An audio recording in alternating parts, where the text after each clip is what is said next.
Hello viewers, this is Ogumoroti Oladayo, the voice behind ÀwalalèdèTv.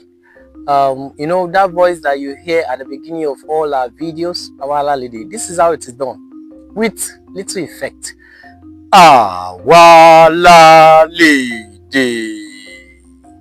So if you have not joined our YouTube channel, you have not joined our Facebook channel, I'm imploring, I'm urging you, I'm begging you, please join this channel so that we can promote Yoruba culture together.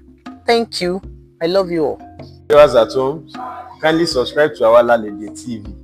You ever subscribe to ÀwalalèdèTv? Subscribe to ÀwalalèdèTv. Subscribe to ÀwalalèdèTv. Subscribe to ÀwalalèdèTv.